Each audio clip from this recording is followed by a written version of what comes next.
சதுபாலிண்டலவை கம்பூர நவஹாரமுல சிப்பகசிபு மாண்பு மலஜயம்பே மலய ஜம்பே வீட తొలుచక్కడులిచి మేటల కిట్ట మిగులు భూముల గుడిక్కు కలసు నేవీడి సింహన గజంబుల కాలి చైత్ర వేళనుదగ్దిస గజంబు తాల్తురే వీడి ప్రాక్తన భూప నిర్మాల్య మరగదంబులు పెరధరణి పదులు.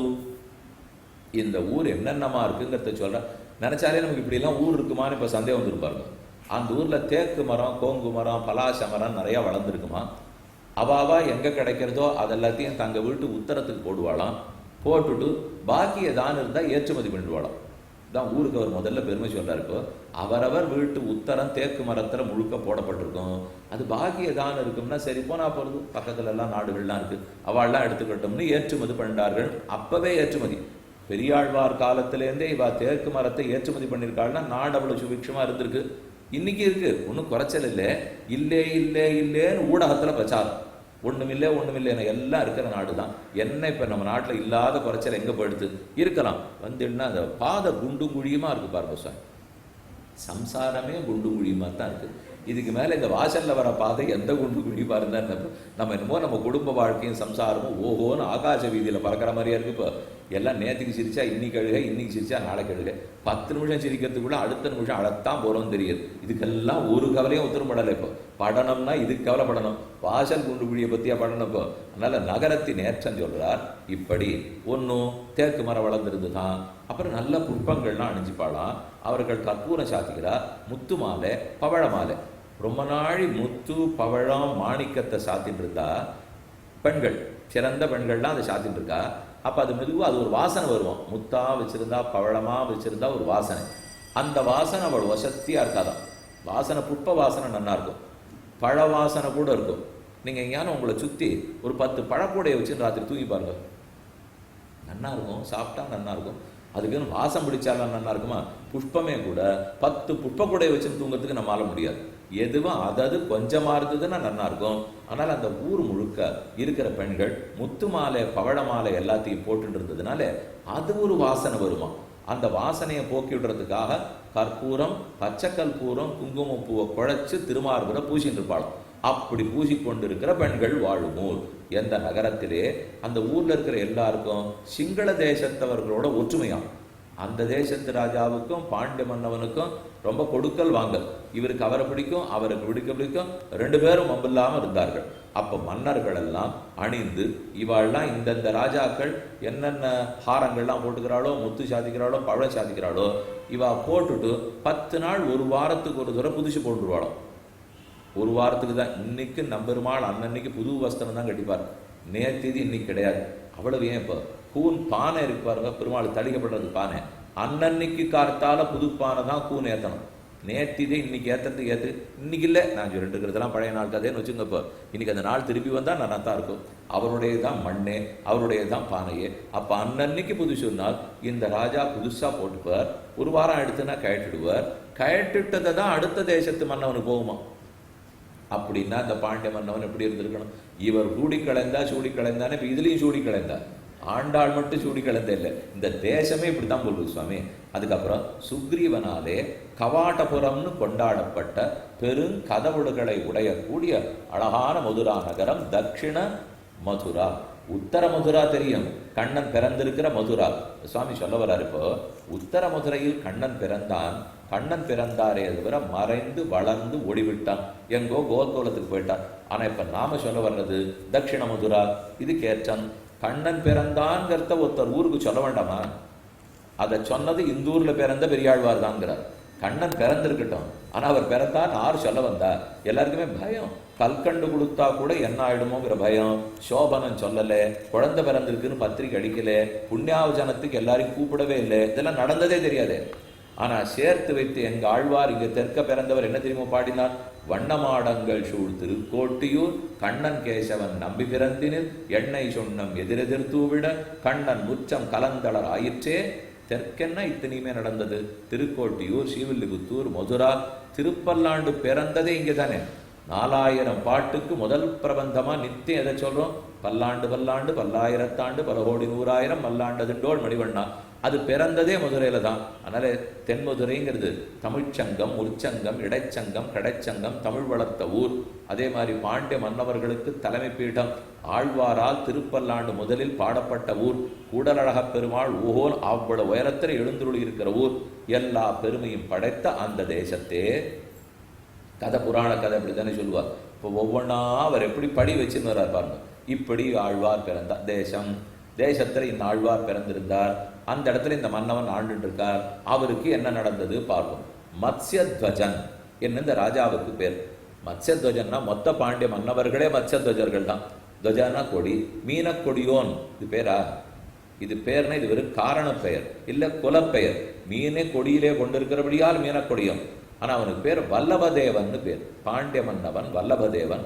அவன் நாட்டை ஆண்டு வந்தான். வித்வயோபாய விவித்வத் வத சம்பு சம்பு ஷாட்குண்ய சாதுரி சக்கரவர்த்தி கிரீடாச்சலீகிருத்த ஸ்ரீ கண்டகிரிராஜு கனகாத்ரி முத்ரண கிரந்த கர்த்தயந்து நிபத்தாப்த பிருந்த வேதண்டாலி வனநிதி ஸ்தம்ப நாதுனிக ரகுவு தாமிரபர்ணமல பாத கேளி ஹம்சம்பு லங்கேಶ மைத்ரி பிரியங்கருடு. லங்கேಶ மைத்ரி, லங்கேசனோட இவருக்கு ரொம்ப நட்பு. ராமனார் தான் சண்டை போடுவார். இவர் எப்படி லங்கேசனோட அவ்வளோ நட்போடு இருக்காருனால், ராமனே தான் விபீஷணனை ஆட்சியில் பொறுப்பை வச்சுட்டு இனிமே நட்போடு இருங்கன்னு சொல்லிட்டாரு. அது தெரிஞ்சு இந்த மன்னன் நடந்துக்கிறான். ராமனாலேயே ஆட்சி பொறுப்பு கொடுக்கப்பட்டிருக்க விபீஷணனுக்கு அவர் ஆண்டு கொண்டிருக்கிற லங்கை, அதில் நாம நட்போடு இருக்கணும். சந்தி விக்கிரகம் முதலான 6 உபாயங்கள் நன்னா தெரிஞ்சவர். சாம தான பேத தண்டம் 4 நன்னா தெரிஞ்சிருக்கிறவர். இப்படி பொதிகை மலையை தன்னுடைய இடமாகவே கொண்டவர்.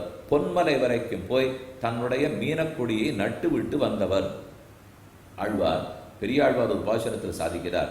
இங்கிருந்து வடதேசத்துக்கு மன்னவர்கள் போவாராம். பருப்பதத்து கயல் பொறித்த பாண்டியர் குலபதி போல் திருப்பொலிந்த சேவடி என் சென்னியின் மேல் பொதித்தாய்னு பாசுரம். திருப்புரிந்த சேவடினா பெருமாளுடைய திருவடி, அதை என் சென்னியின் மேல் பொதித்தாய், என்னுடைய தலையனை பொதித்தேன்னு ஆழ்வார் பாட்டை சொல்லிட்டு இருக்கார். இன்னைக்கு அது எப்போ இந்த பாட்டு சேவா காலம் வருதோ ஸ்ரீரங்கத்தில் அந்த சமயம் அத்தியனோத்சவத்துக்கு போது நிறுத்துவார். அரையர் சுவாமி அந்த பாட்டு வரைக்கும் சேவிப்பார். சேவிச்சுட்டு நிறுத்திட்டு அர்ச்சக சுவாமி ஸ்ரீஷடாரி ஸ்ரீஷடகோபன் அதை எடுத்து அரையர் சுவாமி கையில் கொடுத்துருவார். எல்லாருக்கும் அன்னைக்கு அரையர் சுவாமி தான் ஷட்டாரி சாதிப்பார். ஏன்னா ஆழ்வாருக்கு பிரதிநிதியாக அவர் பாட்டை பாடிட்டு இருக்காரோ இல்லையோ.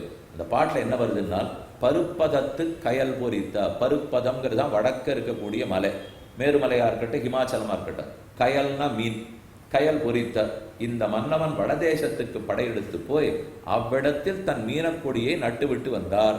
பருப்பதத்து கயல் பொதித்த பாண்டியர் குலபதி போல் பாண்டிய மன்னவன் எப்படி அதை போய் சாதிச்சுட்டு வந்தானோ, திருப்பொலிந்த சேவடி என் சென்னியின் மேல் பொதித்தாய், அதை போல தேவரியருடைய திருவடி ஷட்டாரியை அடி என் தலையில் பொதிக்க வேண்டும்னு ஆழ்வார் பிரார்த்தனை. இதுக்கு வியாக்கியானத்திலே மணவாள மாமர்கள் விசாரித்தார். சரி, உன்னுடைய ஷட்டாரியை என் தலையில வைன்னு கேட்டுக்கிட்டோம். இதுக்கு இப்போ பாண்டிய மன்னவன் வடக்க போய் மீனக்கொடியை பொறிச்சது, அதுக்கு இதுக்கு சம்பந்தம் பண்ணுமோ இல்லையோ. அதுக்கு அவர் அழகா அர்த்தம் சொல்றார்.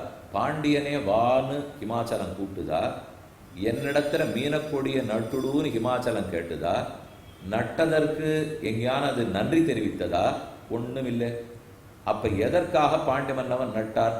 தான் இத்தை ஜெயித்து விட்டோம்னு அறிவிக்கவே நட்டார், வேற எதுக்கும் இல்லை. இப்போ அதே போல பகவன், நீ உன் திருவடி என் தலையில பொதிக்கணும்னு நான் கேட்க போறதில்லை, எனக்கு அது தெரியாது. நீ பொதித்ததற்கு நான் நன்றி சொல்லவும் போறதில்லை, அந்த அளவு நல்ல குணம்லாம் என்கிட்ட கிடையாது. ஆனா நீ என் தலையில உன் திருவடி வைக்கணும். ஏன் தெரியுமோ?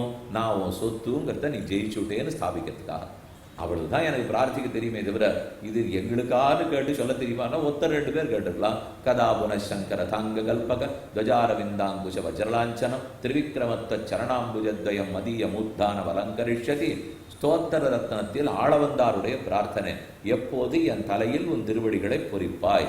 அதுவே தான் இந்த பாண்டியமன்னம். இப்போ இந்த இடத்தெல்லாம் ஏன் சொன்னேன்னா, பாண்டியனுடைய மீனக்கொடி எங்கெங்க வந்திருக்குங்கிறதுக்காக சொல்றேன். அப்போ அவ்வளவு தூரத்தோட சேர்ந்து இருந்தவாவா இப்படி அதை பிரார்த்தித்து அகஸ்திய முனிவருடைய ஆசி பெற்றவனாய் பாண்டிய மன்னவன் நன்கு ஆண்டு வந்தான். ஸ்வஸ்தி ஸ்ருத்வாஸ்துஸ்திய கஸ்திமகவ மகுடமோடன சரகோடி மந்திரவிருத்திய பூத பூதாத்த சாம்பவ பூமி குண்டு தற்புறம்பேலு பாண்டிய மத்யது வஜுடு மத்யத்வஜுடு. மத்யத்தை மீனக்கொடியை கொண்டவன் இப்படியாய் நகரத்தை ஆண்டு வந்தார். இது மத்யத்வஜன். அவன் தன்னுடைய வழக்கம் போல நல்லா நாடெல்லாம் போயிட்டு இருக்கு. முதுவேனில் காலம் வந்தது. அந்த காலத்தில் இரவு வேளையிலே ஓரிடத்துக்கு இவன் சென்று கொண்டிருந்தான். ஆரோர் கணிகாஸ்திரி, அவளை போய் சந்திப்போம் அப்படிங்கிறதுக்காக இவர் போகிறார். போகிற சமயத்தில் நாடெல்லாம் எப்படி இருக்கு, கருப்புடிச்சு சோதிப்பதுன்னு சொல்லுவார்கள். அப்படின்னா நகர சோதனை பண்ணுறதுக்காக வேஷம் கொண்டு போவா. கருப்பாக ஒரு பெரிய போர்வை எடுத்துட்டு அதால் முட்டாக்கெல்லாம் போட்டுக்கொண்டு அதுலேருந்து ராத்திரி ஊரெல்லாம் என்ன பேசிட்டு இருக்கு என்ன நடக்கிறதுன்னு பார்த்துன்னு போவா பாருங்க. அதை போல இவரும் பார்த்துன்னு போறச்சே எங்கிருந்தோ வடதேசத்திலேருந்து வந்த ஒருத்தர் பரதேசி விப்ருடு, விப்ரன் பிராமணன், பரதேசி பரதேசத்திலேருந்து வந்திருக்கிறவர். அவர் ஒரு இடத்துல படுத்துட்டு இருக்கார். சௌக்கியமா படுத்துன்னு அவர் பாட்டுக்கு ஏதோ பாட்டு பாடிட்டு இருக்கார். அவர் சொல்றதை இவன் கேட்கிறார் ராஜாப்போ. அப்பெனு பேசவி விபவமு விப்புக கன்னக நிகட விஷகிரி ஹரிவிஸ்தப்ப திருநள்ளுரா முதமொப்பன் பரதேசி விப்ருடுகொடு பக்தின். ஒரு பரதேசத்திலேருந்து வந்தவர் திருமாலிருஞ்சோலமலை கள்ளழகருடைய தெப்போத்சவம் சேவிக்கிறதுக்காக வந்தார். எவ்வளவு தெளிவாக சொல்றாரு. திருமாலிருஞ்சோலமலையை தெரிஞ்சுட்டு இருக்கணும், தெப்போத்சவம் நடக்கணும்னு தெரியணும். அதுக்கு ஆறார் எங்கெங்க தங்குவானா மதுரைக்கு இவர் வந்திருக்கார். வந்துட்டு தெப்போத்சவம் சேவிக்கிறதுக்காக போகிறார். பக்கத்துல தானே திருமாலிருஞ்சோலமலை. அதனால இவர் வந்து ராத்திரி வேளையில தங்கிட்டு இருக்கிறவர் சேவிஞ்சி போவுதரி மதுரா விபவமு சூட வச்சி ஸ்ராந்திமையின் மா மா பாவைக மா பாவைக நீட கிருத சந்தியா சந்தியா விதியை நிருப புரோகிதா வாசமுனன் சேவிச்சுட்டார். அதை சேவித்துட்டு திரும்ப போகிறதுக்காக மதுரா நகரத்துக்கு வந்து இந்த ஊர் ரொம்ப செல்வ செழிப்போடு இருக்குமாமே, இயற்கை ரொம்ப நல்லா இருக்குமாமே, ஒரு 2 நாட்கள் தங்கி மதுரை எப்படி இருக்குன்னு பார்த்து விட்டு போவோம் அப்படின்னு அவருக்கு ஆசை. தங்கிவிட்டார். தான் கொண்டு வந்த பையையே தலைக்கு அணையாக வச்சுட்டார். அப்படி ஒவ்வொரு பாட்டா பாடிட்டு ராத்திரி பொழுத நன்னா கழிச்சிருக்கார். மாத்திர சஞ்சி தலாடாலா మార్గవేది ఒక్కడార్యుడు గీతలొండు గీతలొండు గడు తరసు మాషితంబులుగా తోడి బ్రాహ్మணௌக முடிவு போகவு சதுவ பருண்ண வேள. இப்படியாய் இவர் படுத்து கொண்டு பாடிக்கொண்டிருக்கும் போது அரசன் அந்த வழியே வருகிறார். அப்போது அவன் ஏதோ ஒரு பாட்டு இவனுக்கு ஏத்தாப்புல பாடினாப்புல தோணிது. அவர் என்ன பாட்டை பாடிட்டு இருக்காருன்னு சம்ஸ்கிருத ஸ்லோகம் முதல்ல சொல்றேன், அப்புறம் தெலுங்குல என்ன இருக்கு பார்ப்போம். வருஷார்த்தமட்டௌ பிரயதேத மாசான் நிஷார்த்தமர்த்தம் திவசே யதேத வார்த்தக்யஹேதோர் வயசா நவேன பரத்ரஹேதோரிக ஜன்மனாச்ச. இதைத்தான் அவர் சொல்லிட்டு இருக்கார். அப்படின்னு அர்த்தம் பார்ப்போம். வருஷார்த்தம் அஷ்டௌ மாசம் பிரயதேத மாசான், 8 மாதம் ஒன்றா வெயில் அடிக்கும், அப்போ உழைக்கிறோம். ஏன்னா 4 மாதம் மழைக்காலம் வரும்போது ஓய்வெடுக்க வேண்டும். அப்பெல்லாம் தேட போகிறதுக்கு முடியாது. அதுக்காக 8 மாதம் உழைக்கிறோம். நிஷார்த்தமர்த்தம் திவசேயதேத, ராத்திரி வேளையில் தூங்கணுங்கிறதுக்காக சாப்பிடணுங்கிறதுக்காக அந்த இரவு பொழுதுக்காக பகல் பொழுதில் வேலைக்கு போய்விட்டு வருகிறோம். அதுக்கப்புறம் வார்த்தக்கிய ஹேதோர் வயசா நவேன, விருத்தனா வயசா எடுத்து மூப்பு வந்துடுத்துனால் அதில் நன்னா சௌக்கியமாக இருக்கணுங்கிறதுக்காக 25 வயசுலேருந்து 60 வயசு வரைக்கும் சம்பாதிக்கணும். அப்போ அப்புறம் கட்டம் வரைச்சே சௌக்கியமாக இருக்க இப்பற உழைக்கிறோமோ இல்லையோ, இதானே தெரிகிறது லோகத்தில் இப்போ. அதனால தான் இப்பெல்லாம் சொல்கிறா, ஓய்வூதியம்லாம் அரசாங்கத்தில் இல்லைன்னு சொல்லிட்டா நீங்கள் எங்கள்கிட்ட மாதம் வேலைக்கு போக ஆரம்பிச்சன்னிலேருந்து ஒரு 5000 ரூபா போடுங்க. போட்டு வந்தீங்கன்னா உங்களுக்கு 65 வயசு ஆகணும். தெரியாது, அவளுக்கு தெரியாது. உங்களுக்கு அது 60-65 வயசு ஆகணும். அதுக்கப்புறம் நீங்கள் 120 வருஷம் இருக்கிற வரைக்கும் கொடுத்துட்டே இருப்போங்க. அதுக்கு முதல்ல நான் இருக்கணும், இவன் இருக்கணுமே. நான் இருக்கிறது இருக்குன்ட்டு அவன் ஒருத்த வாங்கிக்கிறவர் இருந்தாகணும். இப்போ இருந்து அந்த பணம் எனக்கு திரும்பி வரணும். அசல் இருந்தால் வட்டி போய்டுறது, வட்டி வந்தால் அசல் போய்டுறது, எது நிற்கும் தெரியாது. ஆனால் சொல்லச்சே 25 வயசுல வாழ்க்கையை திட்டமிடணும்னே இருக்கா எல்லாருக்கும். ஆனால் திட்டம் போட்டுட்டே வாழ்க்கை கழிஞ்சு போய்டுது. திட்டத்தை செயல்படுத்தணுமோ இல்லையோ, திட்டமே போட்டுட்டு இருந்தால். கண்ணன் அழகா பாகவதத்தில் சொல்றார், என் பக்தன் எப்படி திரும்பி இருப்பான், தான் எடுத்து வைக்க வேண்டிய அடியிலேருந்து 4வது அடிக்கு மேலே அவனுக்கு கண்ணு தெரியாதுங்கிறார். 4 அடி நம்ம நடக்கணும்னு வச்சுக்க, அது அங்கே என்ன இருக்குன்னு பார்த்து நடக்கூடாதான். நாம் நடக்கச்சே நம்ம காலை வைக்கிறதுலே 4 அடி. அப்போ 5வது அடி அது கண்ணன் தான் பார்த்துக்கணும். எனக்கு தெரியாதுன்னு சொல்லிடுவோம். என் பக்தனாக இருந்தால் 4 அடி நடக்கத்தான் அவனுக்கு தெரியும். 5வது அடி எப்போ தெரிப்பார், 3வது அடி வரைச்சா தெரிஞ்சுப்பார். அப்போ தான் அவருக்கு 5வது அடி தெரியும்னார். ஆனால் நாம் இப்போ வேலைக்கு போக ஆரம்பிச்சதுலேருந்து எப்படி கர்ப்ப காலத்தில் குழந்தைகளுக்கு பள்ளிக்கூடத்தில் சேர்க்கிறோமோ அதே போல் முன்னாடிலாம் 5 வயசானால் சேவிச்சுருந்தோம். அதுக்கப்புறம் 4 ஆச்சு, 3 ஆச்சு, 2.5 ஆச்சு, 2 ஆச்சு. இப்போது நீங்கள் விண்ணப்பத்தாளை கர்ப்பம் போதே கொடுத்துருங்கோ. அப்போ தான் எங்களுக்கு எல்லாம் தெரியும். திட்டமிடணும் இல்லையோ, எதுக்காக இருந்தாலும் திட்டமிடணும்னு இருந்தால் இப்படி தான் போடும். அதனால் அவர் சொல்கிறார், இப்போ எல்லாத்துக்கும் நல்லா திட்டம் போட்டியிலே 4 மாதத்துக்காக 8 மாதம், ராத்திரிக்காக பகல், மூப்புக்காக இளமை, எல்லாம் சரி. ஒரு நாள் இந்த சரீரம் கீழே விழுந்த ஆத்மா வெளியில் கிளம்புமே, அது போனப்புறம் என்ன நடக்குங்கிறதுக்கு எதானும் பண்ணியான்னு கேட்டவன் தூங்கிட்டு இருக்கான். அவன் பாடின பாட்டுக்கு தான் அர்த்தம். இப்போ இதெல்லாம் ரொம்ப நாள் திட்டம் போடுறேன்.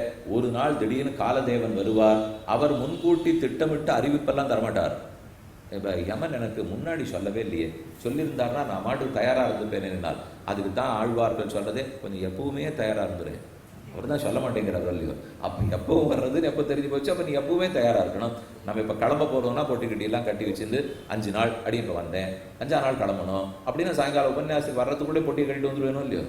ஆழ்வார் சொல்கிறது எப்பவுமே கட்டியே வச்சிருங்கிறார். அதான் தெரியாது இல்லையோ உனக்கு என்னைக்கு கிளம்ப போறேன்ட்டு. எப்போ வேணும்னாலும் இப்போ 10 நிமிஷம் முன்னாடி பேசியிருந்தேன் என்னால். ஆமாம், 2 நிமிஷம் முன்னாடி பேசியிருந்தாலே எங்கே போனாலும் தெரியாது. இது 10 நிமிஷம் ரொம்ப அதிகம். நிமிஷத்துக்குள்ள லோகத்தில் என்ன வேணும்னா மாறும். இப்போ 4 மணி 4 மணி 4 மணின்னா 3:58 முடிஞ்சு போச்சு, தெரிஞ்சு போச்சு. அது வரைக்கும் 4 நாளாக 4 மணி 4 மணின்னு இப்போ இவ்வளவுதான். ஆனால் அதுக்கு தாண்டிட்டு போகிறது 4 நாள். 4 நாள் ஊரே அதை பற்றி பேசிட்டு இருக்கோம். கடைசியில் என்ன நடந்ததுன்னா 2.5 நிமிஷத்தில் முடிஞ்சு படுறதுனால் இதெல்லாம் விட்டுடுங்க. இப்போ இப்படித்தான் உயிர், இந்த பிராணம் வெளியில் போகிறது. அது ஒன்றும் காத்துட்டு இருக்காது, ஆறுக்கும் சொல்லிட்டுலாம் இருக்காது. இப்போ வந்தால் காலதேவன் கதவை கூட தட்டமாட்டார். சுவாமி எழுந்தருளுறீரா இதுதான் அவர் கேட்பார். இப்போ நாம அவர் கூப்பிட்ட பொருளுக்கு எழுந்தருளிட்டோம் நிம்மதியாக போடும், இல்லை எழுந்தருளை பண்ணிடுவார். அதனால தான் அவர் கூட்டத்துக்கு எப்பவுமே தயாராக இருக்கணும், கிளம்பிடணும்னு அர்த்தம். இதை ஒன்றுமில்லாத அந்த வடதேசத்துலேருந்து வந்தவன் சொல்லிட்டு படுத்துட்டு இருக்கான். இது என்ன அதுக்காக உழைக்கிறியே, ஒன்றுமே நீ இதெல்லாம் உழைக்கவே இல்லையே, அந்த லோகத்தில் என்ன வாழ்க்கை கிடைக்கும்னு உனக்கு தெரியுமா, புண்ணியம் சேர்த்துருக்கியா, பகவானிடத்தில் சரணாகதின்னு பண்ணியிருக்கியா என்று சொல்லிட்டு படுத்திருந்தா இவன் எங்கேயோ போனவனுக்கு இந்த பாட்டு காதல் விழுந்தது. பொறித்தட்டி நாப்பில் ஆயிடுச்சு. ஓஹோ, நம்ம ஒன்றுமே பண்ணல போட்டிருக்கே, இதுக்கு நான் வேற ராஜா என்னென்னத்தையோ பண்ணிட்டு ராஜா பிரஜைகளுக்கு நல்ல வழி காட்டலைன்னா ராஜாவாக இருந்து என்ன பிரயோஜனம்? வரி வசூல் பண்ணேன், அவனுக்கு வேண்டிய வைத்திய செலவை பண்ணேன், பாடம் கற்றுக் கொடுத்தேன், இவ்வளோதானே ராஜாவுக்கு வேலை. இன்னைக்கு இருக்கிறது அன்னைக்கு இருக்கிறது வித்தியாசம் பாருங்க. சரீரத்தை ஒழுங்காக பாதுகாத்து கொடுத்துட்டா அரசனுடைய வேலை முடிஞ்சு போச்சு. அரசாங்கம் அவ்வளவுதான் செய்யணும். நன்னா பாதையை போடுங்க, தொழிலை முன்னேற்றம் பண்ணி கொடுங்க அப்படிங்கிறதோட முடிஞ்சு போச்சுன்னு நினச்சிட்டு இருக்கா. ஆத்ம உஜ்ஜீவனத்துக்கும் அரசாங்கத்துக்கும் சம்மந்தமே இல்லைன்னு அவர்கள் நினைவு. அது முதல்ல ஆத்மா ஒத்துக்கணுமே. ஆத்மா ஒத்துண்டு இதுதான் சாஸ்திரங்கிறத அரசாங்கம் கற்றுக் கொடுக்கணும். அதெல்லாம் இல்லை எல்லாம் எங்களுக்கு பொதுன்னு இருந்தோம்னா ஆத்ம ஜீவனத்துக்கு வழி தேட போகிறது இல்லை. இது ஒரு இடத்துல சொன்னேன். உடனே ஒருத்தர் மெதுவான குரலில் சொன்னார், நீர் சொன்ன சரீர ஜீவனத்துக்கு அவள் ஒன்றும் பண்ணியிருக்கிறதா தெரியல சுவாமி, நீர் என்னமோ அதை பண்ணிட்டு தான் நினச்சின்னு சொல்லிட்டு இருக்கீங்கன்னா, சரீர ஜீவனத்துக்கு அவள் ஒன்றும் பண்ணல, ஆத்ம ஜீவனத்துக்கு பண்ணல, ரெண்டுத்துக்கும் பகவான் தான் இன்னைக்கு பண்ணிட்டு இருக்கார். அவன் வாழ்க்கையை பார்த்துக்கிறான். ஏதோ வசூல் பண்ணிட்டு வரியை வாங்கிட்டு அப்படி இப்படி பண்ணிட்டு இருப்பாளே தவிர அதுக்கு மேலே யாரால் என்ன பண்ண முடியும்? இந்த ஆத்மாவுக்குள்ளே உட்காந்துருக்கார் பரமாத்மா. எதை பண்ண முடியும்னாலும் அவர் தான் பண்ண முடியணும். ஆனால் இந்த ராஜா பட்டுன்னு தெரிஞ்சுட்டான். ஓஹோ, நாம் இந்த மாதிரி விடக்கூடாது பிரஜைகளை. நாமும் முதல்ல எது தெய்வம், எப்படி மோட்சம் போகணும்னு தெரிஞ்சுக்கணும். வருங்காலத்து வாழ்க்கைக்கு வழியை புரிஞ்சுன்னுட்டு மக்களுக்கும் சொல்லிக் கொடுக்கணும். எவ்வளோ அவனுக்கு பொறுப்பு பாருங்க அப்படின்னு அவனுக்கு தோன்றது. இப்போ విని తద్గ్రంథార్థము నెమ్మమను ఊహించి తెలిసి మ్రాన్పడి కడగుందన మోచమునగు பயப்பட்டானோ. இந்த பாட்டை கேட்ட உடனே கொஞ்சம் ஆராய்ச்சி பண்ணுறான். உடனே உள்ள அப்படியே நடுங்கிறது அவனுக்கு. எவ்வளோ பெரிய ராஜா, எத்தனை சண்டை பார்த்துருப்பார், எத்தனை ரத்தனம் பார்த்துருப்பார், அத்தனை பார்த்துருந்தா கூட அவருக்கு பயம் வந்துருப்போ. தாண்டின்னுட்டா எல்லாருக்குமே பயம் தானே. இதெல்லாம் நம்ம கையில் இருக்கிற வரைக்கும் நம்ம ரொம்ப வீரமாட்ட நட போட்டுருப்போம். நீங்கிற சரீரமே உழுந்துடும்ட்டா இவனுக்கு வழியே தெரியாது இல்லையா. அப்புறம் அதுதான் ராஜாவுக்கும் பயம். தன மோச்சமுனகு பயப்படி ஜனபதி அடுஜனக நிலிச்சி சந்தாபமுனன், சந்தாபப்பட்டான்கிறார். என்ன நடக்குமோன்னு கவலைப்படுறான்.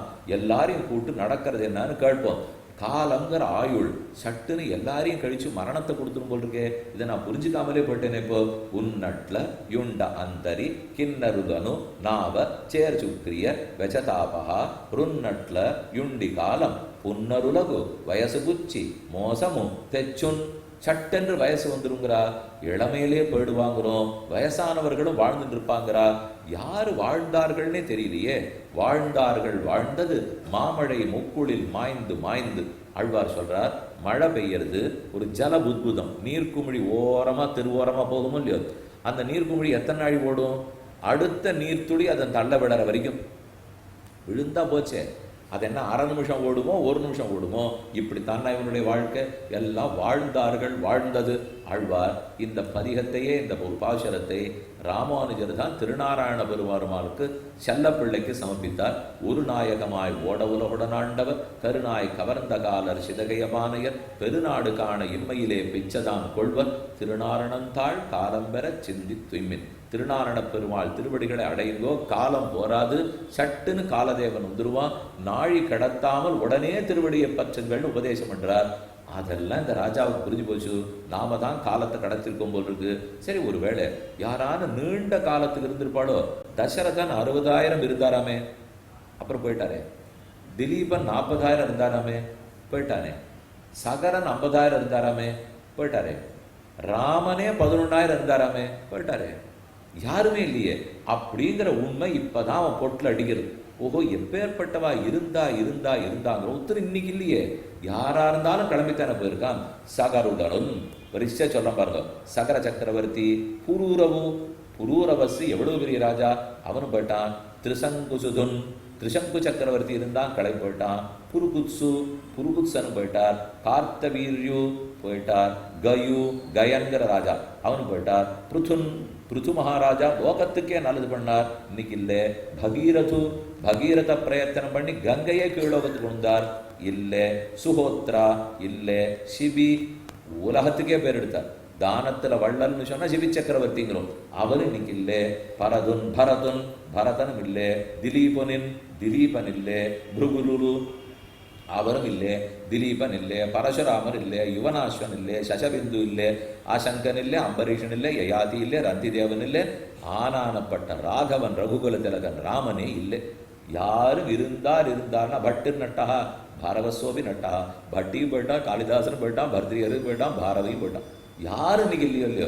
எப்பேற்பட்டவர்களா இருந்தாலும் உட்காண்டிருப்பாளா? அது இப்பதான் எனக்கு புரியுது. அம்பரீஷு, புருகுருனி, ரந்திதேவ, ராகவ மருத்தினி காலமுகோலு புச்சதே. காலம்தான் இன்னைக்கு இருக்குன்னா, அந்த காலனால் விழுங்கப்பட்டு இத்தனை பேரும் கிளம்பி போயிட்டா. ஆனா காலம் மட்டும் சர்வஜாகிரதே என்னில் இருக்கே. அப்ப இந்த உடம்பு எப்படிப்பட்டது? மின்னின் நிலையில மண்ணுயிராக்ககள் என்னும் இடத்திற உள்ளுமின் நீரே. இதை கூறத்தாழ்வான் சொல்றார். அவருடைய திருக்குமாரன், கூறத்தாழ்வானுடைய திருக்குமாரர் பராசர பட்டர் அமர்ந்திருக்கார். கூறத்தாழ்வான் திருமந்திரத்வயம் சரம ஸ்லோகத்தை உபதேசிக்கணும். அதை ரகசியத்திரயம்னு சொல்லுவா. உபதேசம் ஆரம்பிக்குச்சே, அவரவர்களுக்கு யாரு பஞ்சசம்ஸ்கார ஆச்சாரியனோ அவரிடத்துல தான் இந்த உபதேசத்தை வாங்கிக்கணும். இல்லை, யார் ரகசியத்திரையும் சொல்ல வேண்டிய ஆச்சாரியர்களாக கூட அவள்கிட்ட வாங்கிக்கணும்.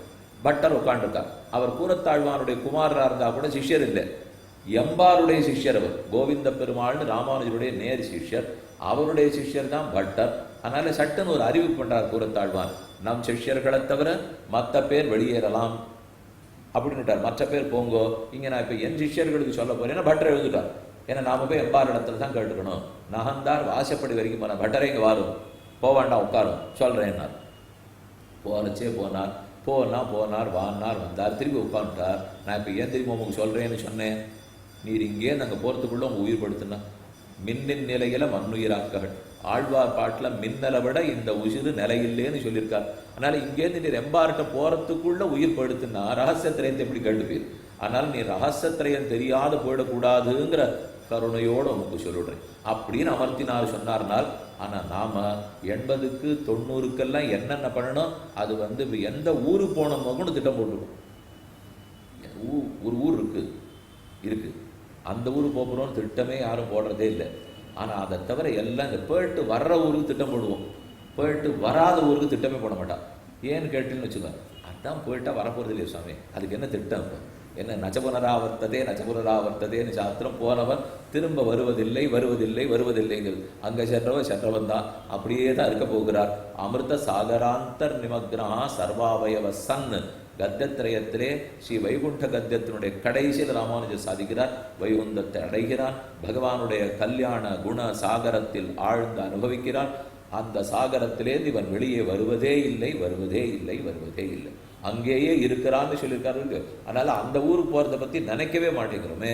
மற்ற ஊருக்கெல்லாம் நல்லா அடுத்த வருஷம் எங்கே போகலாம், அவள் அதுக்கு தகுந்த மாதிரி கட்டி வச்சிருப்பா பாருங்க. கொடைக்கானலில் ஒரு பெரிய மண்டபம் கட்டி வச்சிருப்பா, அது மாதிரி உதகமண்டலத்தில் கட்டியிருப்பா, இங்கேயோ ஹிமாச்சலத்தில் கட்டியிருப்பா. அதில் நாம் ஒரு பணம் கொடுத்து வாங்கி வச்சுருட்டோம்னு வச்சுக்கோ, இந்த வருஷத்துக்கு 3 ராத்திரி இங்கே தங்கலாம், அடுத்த வருஷத்துக்கு 3 ராத்திரி இங்கே தங்கலாம், இந்த திட்டம்லாம் வச்சுருக்காளோ இல்லையோ. அதே மாதிரி ஸ்ரீவைகுண்டத்தில் ஒரு பெரிய மாளிகை ஒன்று கட்டி வச்சு ஒரு 3 ராத்திரி தங்கிட்டு வரலாம்னால் நான் சொன்ன ஒவ்வொன்றுமே தப்பு போகும். ஏன்னா 3 ராத்திரினா ராத்திரி பகல் வேணும். வைகுந்தத்தில் காலக்கணக்கே கிடையாது.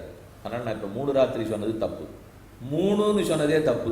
முதல்ல சூரியன் உதித்து சூரியன் கீழே விழுந்தான்னா 3 கிடைக்கும், 4 கிடைக்கும். சூரியனுக்கே வேலை இல்லை. ஏன்னா அக்னிரக்னிகி பிரபோ பிரபுன்னு அவரே சூரியன், அவரே சந்திரன். அந்த தேசமே பளிச்சுன்னு இருக்கும், இரவு பகல் வேறுபாடு கிடையாது. இப்பேற்பட்ட ஊருக்கு போகிறோன்னு ஒரு நாளானு நினைக்க வேண்டாமா?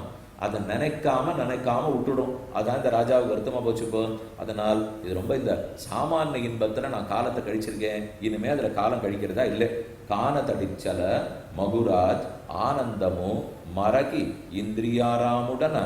இந்திரியாராமுடனவோ நிந்த நுண்டி பரலோகானந்தம் புனக எத்தனை மாபாதிந்துன். பரலோகத்துக்கு போகிறதுக்கு உண்டான எத்தனைத்தை நான் பண்ணாமலே விட்டுட்டேனே. அதனால் இனிமே இப்படி விட்டுடக்கூடாது. எல்லா வித்வான்களையும் கூப்பிட்டான். நீங்கள் வாங்க, எனக்கு எது மோட்சம்னு சொல்லுங்க, அது போகிறதுக்கு வழி என்னன்னு சொல்லுங்க, இப்போ நான் என்ன பண்ணணும்னு சொல்லுங்க. நான் என்ன பண்ணணும்னு புரிஞ்சுக்கிட்டேன்னால் மக்கள் அத்தனை பேருக்கு அதை நான் உடனே புரிய வச்சிருவேன். இது என்ன நாம் புரிஞ்சுக்கணும்னால், பொதுவாகவே யாருக்கு ராஜாவினுடைய துணை இருக்கிறதோ அந்த மதம் ரொம்ப நன்னா வளர்த்துருக்கும். நீங்கள் எங்கே வேணால் பார்க்கலாம். இது ஒன்று இந்து தர்மத்தில் மட்டுமே இதை நான் சொல்ல வரல. இப்போ அது உலகளாவிய அளவில் எங்கேயோ நம்ம கிரேக்கம், ரோமாபுரி, எகிப்து அதெல்லாம் பார்த்துருக்கோமோ இல்லையோ, அதுலேருந்தே முதல்ல ஒரு ராஜா ஒரு மதத்தை தழுவார். ஆனால் நமக்கு பெரிய கட்டம் இந்த நம்ம சம்பிரதாயம்னா அது துவைத்தமாக இருக்கட்டும், அத்வைத்தமாக இருக்கட்டும், விசிஷ்டாத்வைத்தமாக இருக்கட்டும், ரொம்ப ராஜாக்கள் கிட்டே போவே மாட்டான். அதுவும் ராமானுஜர் போன்றவர்கள் இந்த ராஜா வாங்கோ பேசுவோ ஏதாவது நல்லது நடக்கும்னாலே அது நம்ம போகக்கூடாதுன்னு சொல்லியிருக்கே தர்மசாஸ்திரம். அதை நம்ம போகக்கூடாது. பகவான் தான் நமக்கு இருக்கிற ஒரே ராஜா.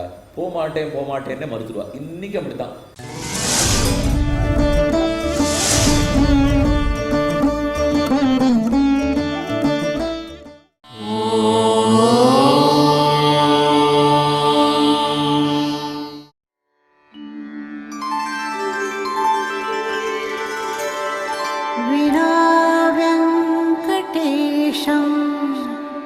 ननाथो ननाथः सदा वेङ्कटेशं स्मरामि स्मरामि। हरे वेङ्कटेश प्रसीद प्रसीद। प्रियं वेङ्कटेश प्रयच्छ प्रयच्छ।